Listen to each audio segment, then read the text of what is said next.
everyone, carlq here. Thank you for joining me. Today I am joined by Doyle Beuhler, author of The Digital Delusion. Doyle, your business is? Strategic digital marketing. So yeah, it's a mouthful, but I help businesses create a strategy for what they want to do online and then unroll it in terms of marketing and business development and that sort of thing. So I think a lot of businesses, strategy to them is kind of secondary to what they think social media actually is. it is, yeah, and that's one of the sort of the biggest. It's actually one of the delusions that I go through. It's kind of, you have to understand that social media is just one piece of the puzzle, and it has to be a piece that's really integrated as well to what you do on a daily basis. You can't just kind of put it up on a shelf and say, oh, here's my social media type thing, and it really has to be active and engaged on a regular basis, or it's not going to do anything for you, right? Yeah, you can have a Facebook page, but you know what's that really for? At the end of the day, as a business, you're in there to make business, so you have to leverage what you can do with social media towards that overall business goals. And that's kind of the steps that we walk people through, is how to actually use social media to monetize what it is that your business is about. So if it's about real estate, how do you get leads? How do you get prospects? If it's about accounting, the same sort of thing. You're all looking for the next business, the next piece of business. So how do you do that? Well, you have to look at developing a long-term strategy and integrating things like social media into that as well. So the digital strategy isn't just about social media. No. That's kind of one element of, because I think a lot of people think of digital and social media as an interchangeable term. Yeah, you're right. Actually, that's a really good point, because some businesses or whatever, I'm not sure why that came from, but yeah, they feel that social media is business strategy online, or some combination of that, and it really isn't. Like, social media, the way I define it, is sort of a specific element as part of your digital ecosystem, as I call it. So you need to have social media, you need to have websites, you need to have landing pages, you need to have sales funnels, you need to have your marketing, you need to have content, your branding, advertising, and then topping that all off is you have to have that strategy that says, how am I going to put all these pieces together? How am I going to actually make them work congruently together? And that's the big hurdle, right? Because we can put pieces together, but until you actually sort of assemble it into something recognizable, it's not much good. So many businesses are still sort of thinking that Facebook is the only thing they should have focus and attention on. Yeah, exactly. So that kind of leaves you open to, again, not actually fully engaging that digital ecosystem, not using it to your advantage. Look, some businesses can just get away with an Instagram account or a Facebook page or whatever. But, for 80% of the businesses out there, they need more. They need that sales interaction, and whether it's a sales or a lead or e-commerce or whatever. So yeah, you have to take all those pieces and put them together, and that's kind of what you then are able to grow your business on. So is there a specific process or methodology for a digital strategy that applies to any business? Like, is there a framework that people can actually follow? Yes, there is, and that's kind of what I've developed over the years. I mean, I've been in online e-commerce business for about 15 years, so I've kind of had the time to sort of see what works. My own businesses, not as sort of the helping other businesses, but my own e-commerce businesses and how they work. And what it came down to was building a methodology, really, that says, okay, these are the elements that we need. So that's kind of what I outlined in part of my book. But the first step is defining your strategy. So who you are, what are you about, what's the essence of your business, what value are you going to deliver, asking some really existential questions about you and your business, kind of thing, so that you can really define that value that works for your audience, your customers. From there, from strategy, that plays a part in everything that you do from there. So without a strong strategy, you're going to be kind of finding the next shiny thing that comes up, the next Twitter or the next Facebook or whatever. It's kind of like trying to build a house without a foundation. Yeah, exactly. So it gives you that opportunity to build that strong foundation from scratch. So from there, then you have to define your content. So that's step number 2 is what content is really important, not just to you, but to your audience, right? Because they're the ones who are going to be listening and watching and reading and seeing and all this kind of stuff. So you have to be able to define that content and how you're going to unroll it, but also how it goes back to your strategy to say, okay, if my business is about, for example, education, information, and experience, let's just say for an example, you kind of have to build those themes of your strategy into your content and then everything else that comes after that. So Doyle, do you focus on building the content before choosing the platform? Absolutely, yeah. Because you have to take a step back to say, what am I about? What is my business really about? Where is my audience? What do they do? Where are they? What do they like? What are their behaviors? So then you can define, oh, well, by the way, they're on this channel, or, or they're not even on social, because there's some businesses, they're not even part of social media. So you have to interact them with a better means. But yeah, you have to define that in advance. You could go, look, there is obviously some overlap. You could go to Facebook and say, yeah, I'm going to be on Facebook, but just because, everybody else is doesn't mean that necessarily you should. So it's important to just verify that as well, even if that is an assumption. Okay, where, what are we going to tell them? Where are we going to tell them? And that sort of thing. So that's step number 2. So strategy, content. Step number 3 is social media. So making sure that you have the pieces in place to be able to start to not broadcast, but start to engage your customer. Step number 4 is building your brand and awareness, your visuals, your videos, that sort of thing that starts to connect everything together. Step number 5 is taking your website and making sure that it actually aligns with everything that you have. Like 95% of businesses that are online, obviously they have a website, but they're not necessarily aligned with their strategy. They're not necessarily aligned with their customers, their audience, their social media, and that sort of thing. So it's important to take sort of a really hard look and say, okay, what is it that we're trying to accomplish? How are we trying to accomplish it? And then can we make it work? So taking a look at your website. Step number 6 and 7 are kind of related, but 6 is developing your business, right? So creating sales funnels, creating sales pages, making sure that you actually are able to monetize your business, because most businesses kind of skip that step, right? They'll put up a website and they'll have a contact us form, which is great, but that's really a really small amount of people who are ready to do business with you. And from a lot of statistics that I've kind of developed over the years, it's about 3% of people that come to your website and are prepared to do business with you. So what are that other 97% looking at interacting with your pages? Yeah, exactly. So that's where you can actually leverage that. It's like, okay, 30%, you know what, they're never going to be they're never going to be a customer of yours, so don't worry about them. But then there's 67%, which is like a huge amount that potentially can become your customer.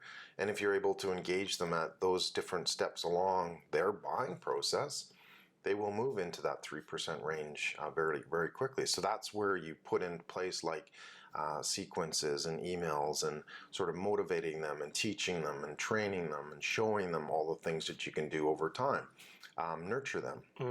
And if you can build that as sort of I call it a value sequence, but it's like a sales funnel, or, there's obviously a bunch of different names for it. Yeah. But if you can actually take that value and deliver it over time, then you're able to progress that customer forward from there. And then the last step is number 7, and that's basically advertising and promotion. So taking what you've learned as you've developed the system, you now have landing pages, you have videos, you have your website, you have content that you can all push people back to say, here, I'd like you to go see this, or this might be of interest to you, and that sort of thing. So it's really important that you kind of do that.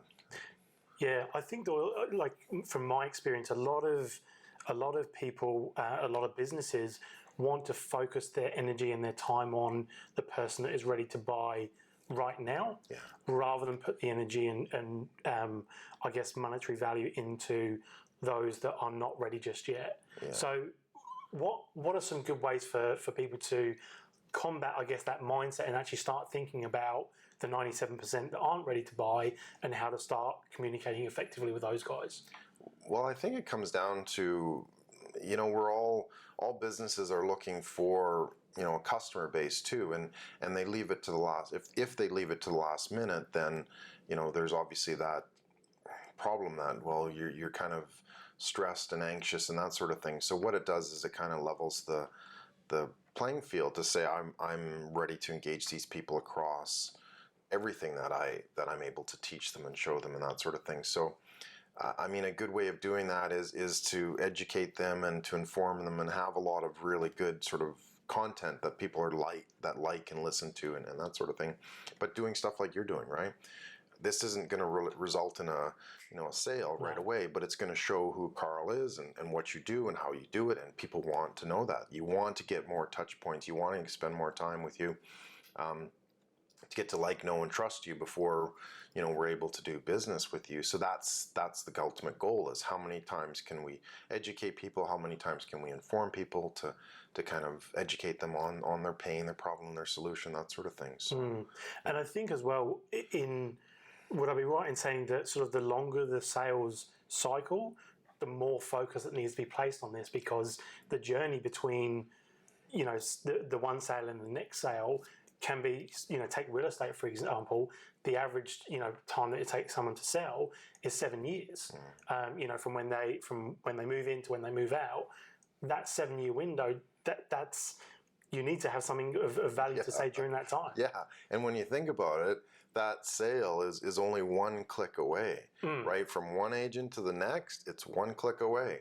So if you're that first click and you don't provide that value, or they can't recognize that value, that's probably a better way of saying it, they're going to go to the next guy, right? And then so technically, obviously there's overlap and that sort of thing, but that person is not going to be in the market again to sell for another 7 years. So, when are they looking? That's what you really need to define.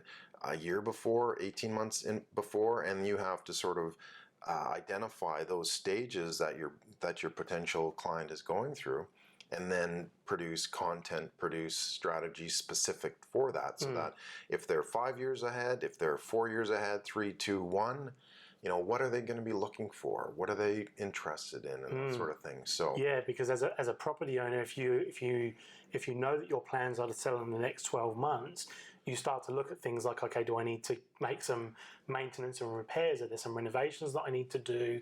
There's some buying triggers there, right? That would start to yeah, say, some behaviors. Yeah. And that's the fascinating part, is that nowadays you can cue into those behaviors online in the digital space through Facebook ads and Google remarketing and retargeting and that sort of thing. So when they've gone to the Bunnings website to look for lumber for a home renovation, right? You can find that out. It's not obviously broadcast everywhere, but you can find out that they've done certain specific behaviors that would indicate that, well, maybe these people are looking to sell. It's actually part of my next book I'm writing on digital disruption. Is one of those key elements is what I call patterns, right? So understanding what cues are you being given that can drive that buyer's decision to where you're actually able to engage and interact with it. So it's fascinating, but it can be done, right? It's not science fiction. It's actually able. That's it. Yeah. And I think, I use real estate as the example, but I know there's going to be a number of other businesses listening, but there's so much data that exists now. When I talk about real estate, they can they know the date that the person moved into that property. They know how much they paid for that property. There's so much information, and that goes across all industries, right? There's so much data about all of us now that can be used for promoting our services. Yeah, for good and bad. For good and evil. I was going to say for good and evil. If people want to start, they've done the basics. They've got a website. They've got a Facebook page. Maybe they've got an Instagram account or a Twitter account or whatever.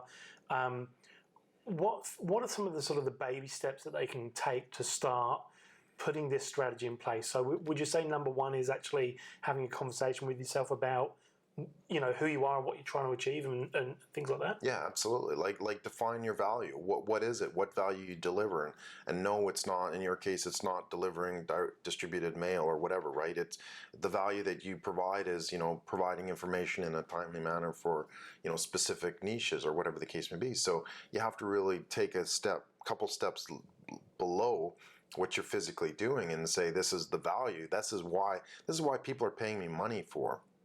It's to deliver that value. It's not to get a flyer in the mailbox, right, in the letterbox.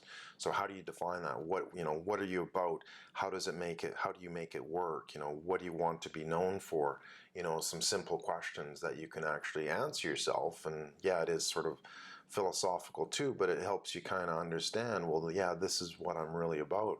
Do you think bricks and mortar businesses struggle with those questions? Because, the guy who's, just running a tyre store or something like that, that's probably questions they've never asked themselves before. Is that, they supply tyres. They probably don't look beyond that and what actually that means. Yeah, but in that case, what are they really providing? They're providing mobility, they're providing safety, all this kind of stuff. So if you get crap tires, you could land out on the ditch or wherever, having RIC having to pick you up or whatever. So it's a matter of what's that fundamental reason why people are there. Oh, you're right. People don't care about tires.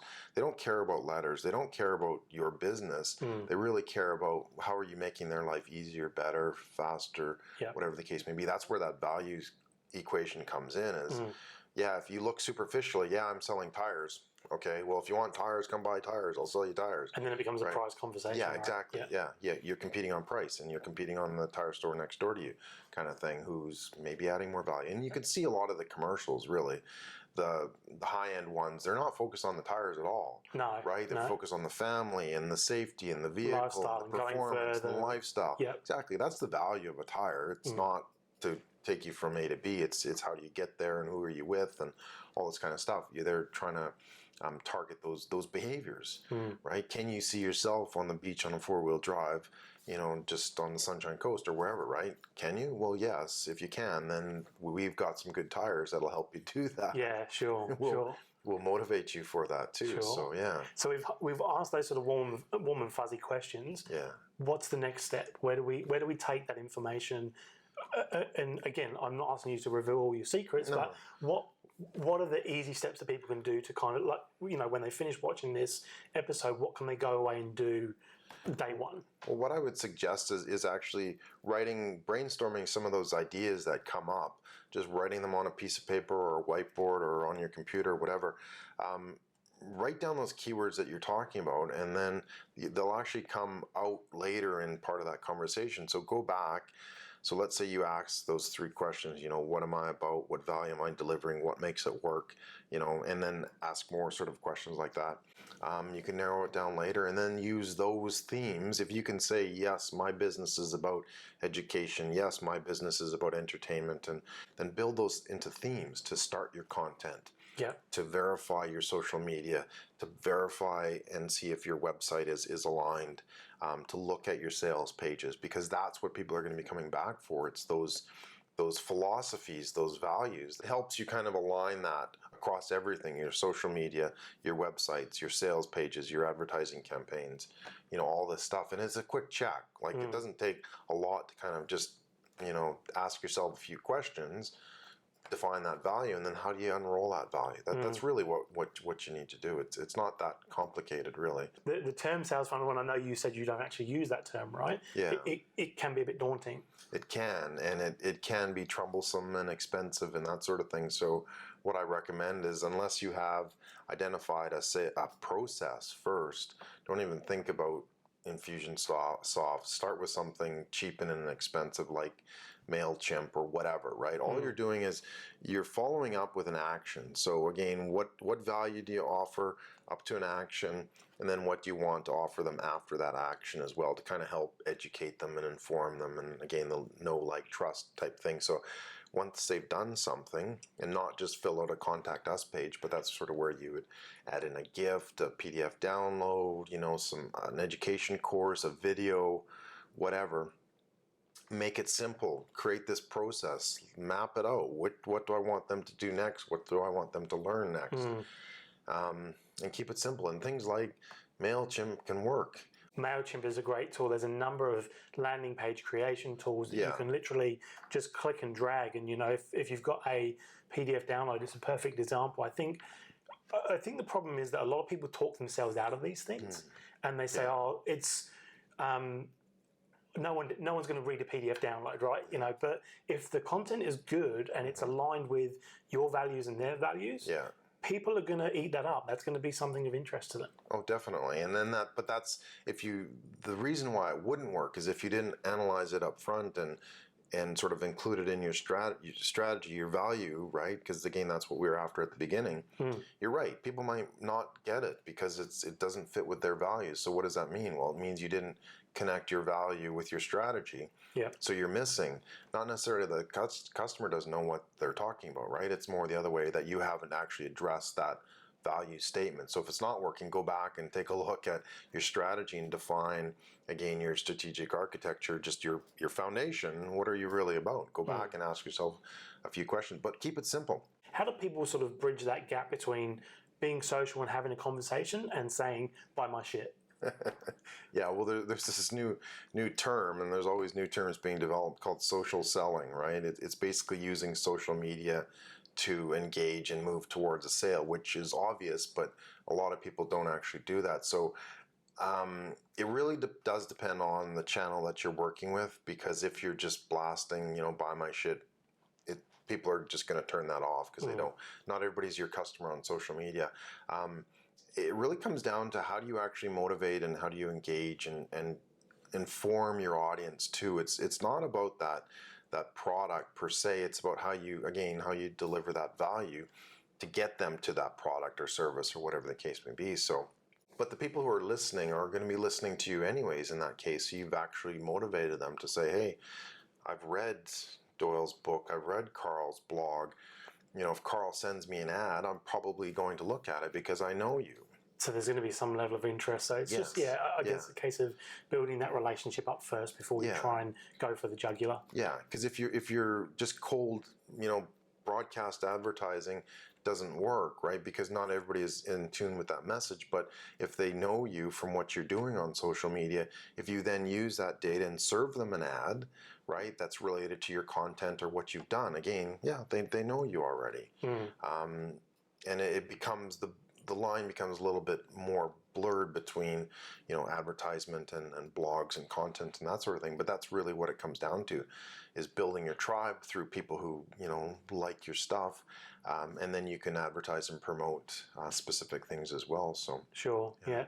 So Doyle, to wrap up, what are you looking at in terms of the future for what's going to be big in the digital and social media space? I mean, personally, I'm still sort of hesitant about Snapchat. I'm really excited by AR and VR. I think there's some big opportunities for business there. But what are you keeping your eye on at the moment? I honestly think that it depends on your audience, and there's been a lot of talk about like live video and that sort of thing, which is good, but you have to sort of consider, well, how do we actually use that? How do we brand it? Is it good for my value and for my business as well? And for some, the answer is yes, and for others, you might have to spend some more work trying to figure that out as well. So just because everybody says you should be live doesn't necessarily mean it works for your business. The important thing though is, if I can say, is that if you have, again, a sound digital strategy, and if you have a methodology mapped out, it doesn't really matter what comes out next. Right? If there's a Facebook number 2 or LinkedIn number 3 or whatever, because you've spent that time identifying what's really important, that value, again, everything is transferable to the new platform. Exactly. So we can go on Snapchat and deliver education, lifestyle, and entertainment, for example, right? We can go on to LinkedIn and do that. It doesn't really matter. Everyone, if you want to get a copy of the Digital Delusion, just make sure you guys can see that okay.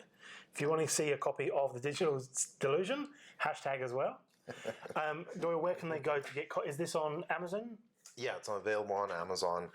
Just search the Digital Delusion or go to thedigitaldelusion.com, and it's all there. So yeah. Awesome. Doyle, thanks so much for joining me. Yeah, no, it's a pleasure. Thanks, Carl. Awesome. See you guys next time.